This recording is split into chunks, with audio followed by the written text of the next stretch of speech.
anak-anakku yang hebat. Jumpa lagi dengan Pak Endro. Hari ini kita akan belajar bahasa pemrograman.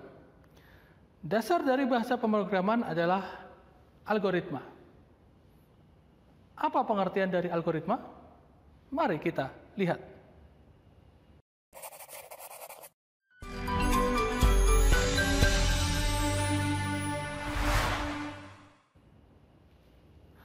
Menurut Kamus Besar Bahasa Indonesia, algoritma adalah urutan logis pengambilan keputusan untuk pemecahan masalah. Sedangkan menurut Donald R. Fitnat, algoritma adalah sekumpulan aturan-aturan berhingga yang memberikan sederet operasi-operasi untuk menyelesaikan suatu permasalahan. Menurut Romy Satria Wahono, algoritma adalah logika, metode, dan tahapan yang sistematis yang digunakan untuk memecahkan suatu permasalahan. Bisa kita tarik kesimpulan bahwasanya definisi algoritma mempunyai dua hal penting. Yang pertama adalah jelas, dan yang kedua adalah logis. Jelas dan logis harus mendasari dari pemecahan sebuah permasalahan agar hasil dari penyelesaian masalah tersebut benar.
Ada 5 ciri penting algoritma. Yang pertama, kepastian. Yang kedua, keterbatasan. Yang ketiga, adanya input. Yang keempat, adanya output. Yang kelima, efektif. Algoritma harus mempunyai sifat tidak menggunakan simbol atau sintak dari suatu bahasa pemrograman tertentu. Yang kedua, tidak tergantung suatu bahasa pemrograman tertentu. Dan yang ketiga, notasi yang digunakan harus digunakan seluruh bahasa manapun. Sedangkan yang keempat, algoritma digunakan untuk merepresentasikan suatu urutan kejadian secara logis dan dapat diterapkan di semua kejadian sehari-hari. Inti dari struktur algoritma adalah pemecahan suatu masalah. Adanya masalah, adanya algoritma, dan adanya solusi. Dalam menyusun algoritma harus memenuhi 3 hal. Yang pertama, adanya judul. Yang kedua, adanya deklarasi atau persiapan. Yang ketiga, adanya deskripsi atau bagaimana cara menyelesaikan permasalahan.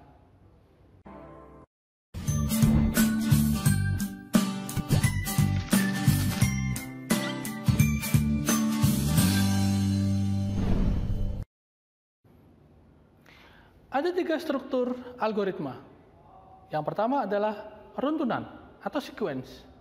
Yang kedua, pemilihan, selection.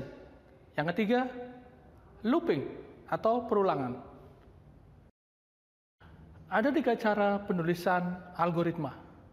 Yang pertama, dengan bahasa sehari-hari atau bahasa natural. Ada juga yang menyebut standar English atau standar Indonesia. Yang kedua, menggunakan pseudocode. Pseudocode ini penyusunan algoritma dengan kode-kode yang mirip dengan bahasa pemrograman, sehingga akan mempermudah dalam menyusun sebuah pemrograman. Yang ketiga adalah flowchart, di mana flowchart ini berupa diagram alir urut-urutan penyelesaian sebuah permasalahan.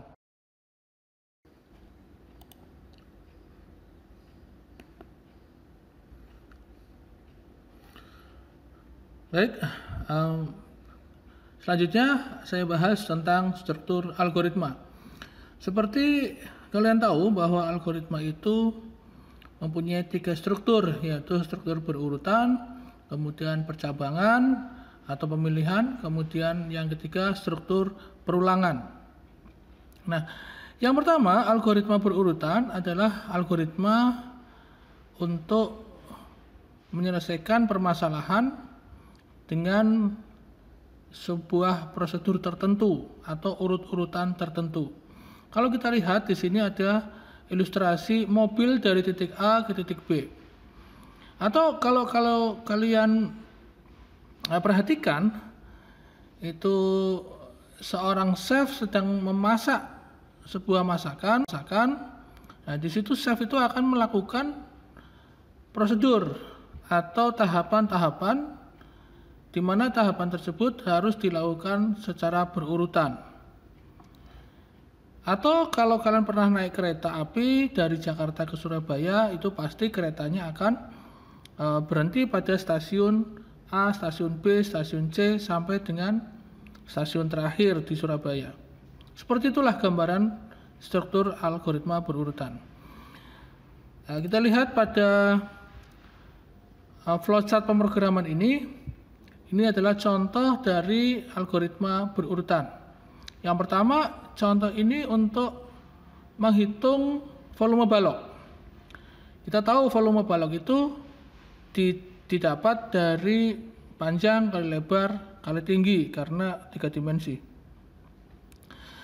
Nah, dimulai dari simbol start, kemudian ada input di sini.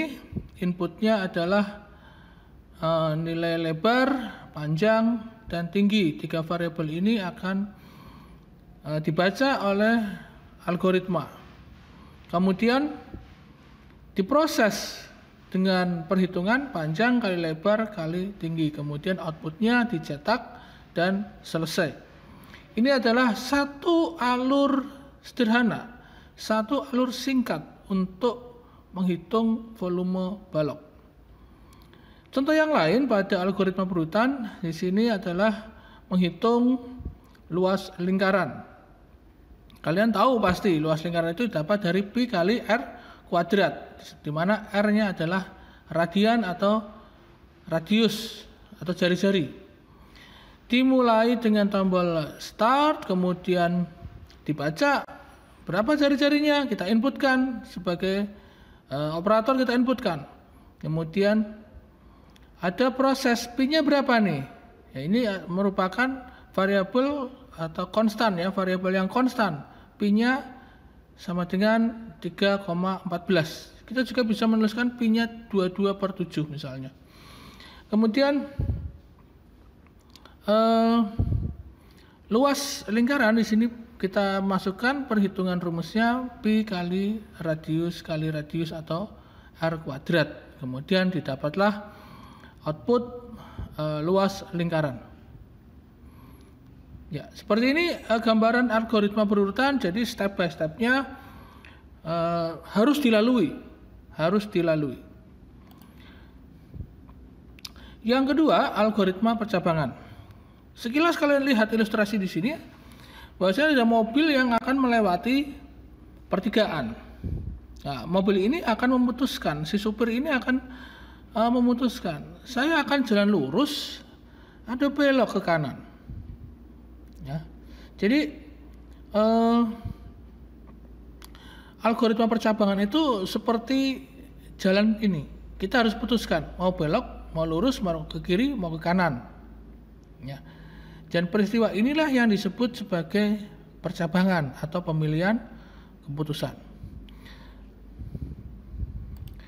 Baik, kalau kita lihat flowchartnya seperti ini. Di sini ada simbol belah ketupat. Ini adalah simbol dari percabangan atau pemilihan keputusan mau mengambil pilihan yang mana.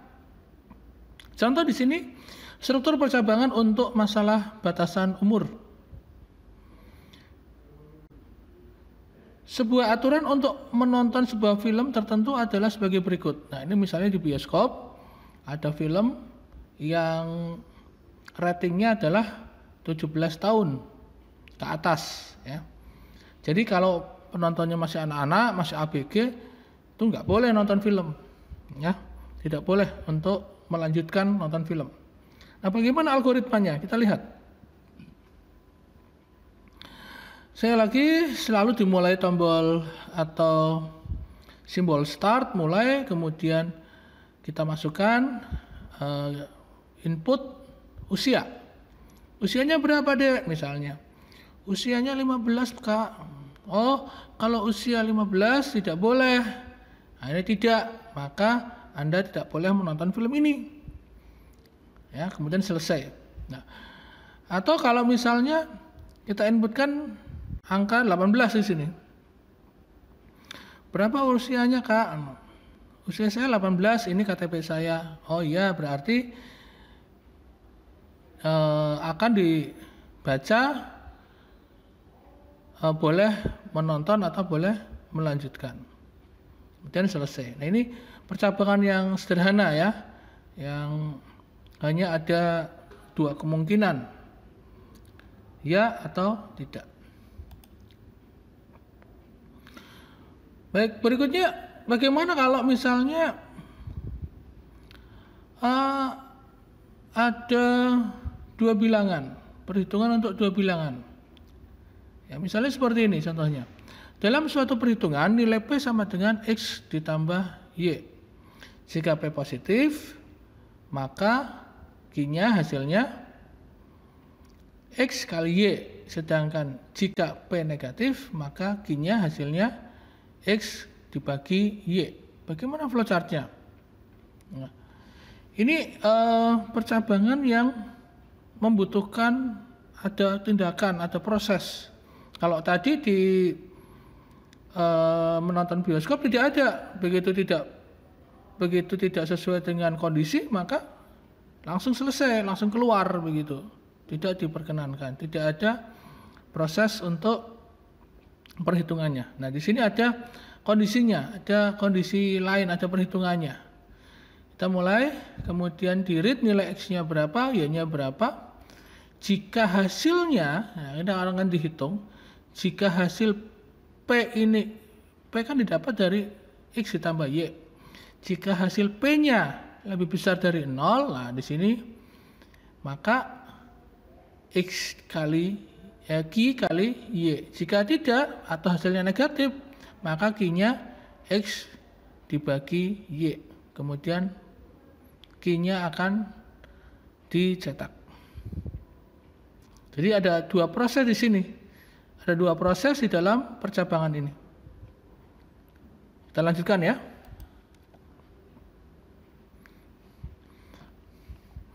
Baik, berikutnya masih percabangan, yaitu percabangan yang bersarang. Jadi di dalam percabangan ada percabangan lagi, di dalam percabangan ada percabangan lagi. Misalnya contoh kasus seperti ini. Sebuah usaha fotokopi mempunyai aturan seperti ini. Kalau yang memfotokopi itu member, maka harga fotokopinya Rp75 per lembar. Jika bukan member, maka Rp100. Tetapi jika bukan member, fotokopinya lebih dari 100 lembar, harganya jadi 85. Ya. Nah, disinilah yang ada dua pemilihan, dua syarat. Dia bukan member. Kalau bukan member, apakah dia fotokopi 100 atau di bawah 100 lembar? Nah, jadi ada percabangan di dalam percabangan. Kita lihat flowchartnya. Diawali dengan simbol start, kemudian diinputkan, ya, statusnya dan jumlah fotokopi. statusnya anggota atau bukan. Nah, ini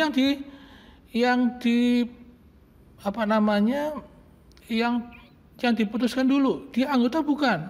Iya, kalau anggota maka per lembarnya Rp75. Oh, bukan. Kalau bukan, di sini akan ada pertanyaan kembali. Ditanya lagi, fotokopinya berapa? 100 lembar atau kurang dari 100 lembar? Kalau di bawah 100 lembar, maka harga per lembarnya Rp100. Jika fotokopinya lebih dari 100, maka harga per lembarnya Rp85. Nah, baru di sini akan diproses. Bahwasanya total harganya yang harus dibayar adalah jumlah fotokopi dikali dengan harga per lembar. Nah, jadilah dicetak. Ya, ini adalah contoh dari if yang bersarang atau nested if, gitu ya, nested if.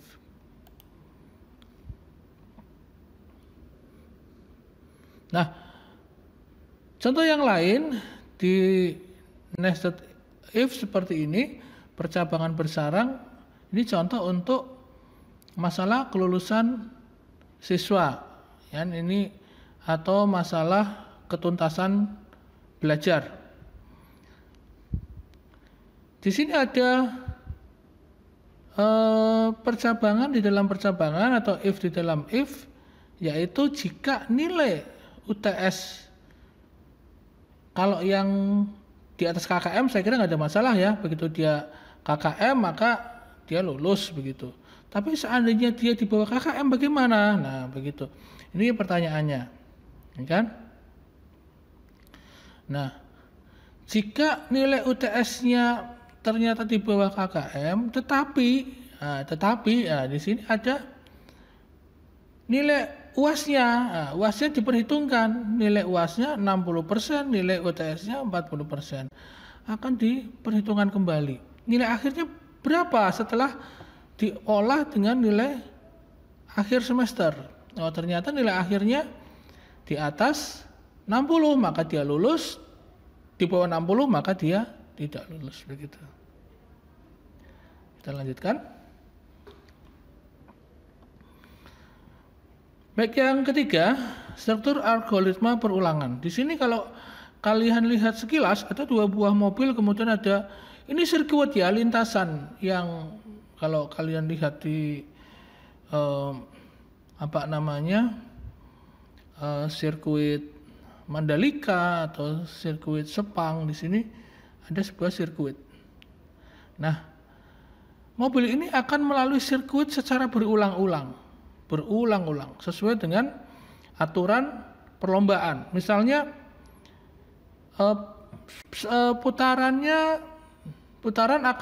perlombaan akan berakhir jika ada pembalap yang terlebih dahulu melakukan sebanyak 21 kali putaran misalnya. Nah, jadi siapa yang lebih dulu melakukan 21 kali putaran, dialah yang menang. Begitu. Ya. Baik.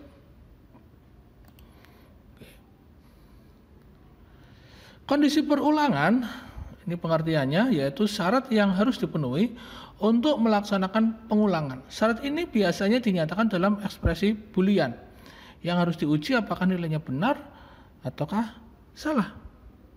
Salah atau benar, benar atau salah.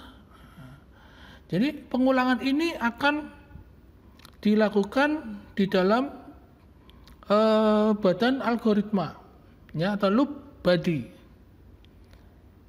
Ya, loop body ini bisa satu atau dua instruksi yang akan diulang. Kita lihat algoritmanya.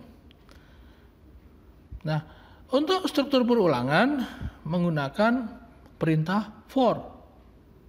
Ya. Jadi pada struktur for ini kita harus terlebih dahulu menentukan seberapa banyak badan loop yang akan diulang. Jadi counter itu awal sampai akhir. Kemudian badan loop yang akan diulang, di sini akan diulang Nah, sini akan diulang. Diulang sampai kapan? Sampai kondisinya sesuai dengan yang diharapkan. Ya, baru pernyataan selesai atau ke tahap berikutnya. Nah, contohnya seperti ini. Algoritma untuk mencetak pernyataan sebanyak 100 kali. Simbol start, kemudian di sini ada perulangan ya. Ini simbol perulangan, bentuknya heksagonal.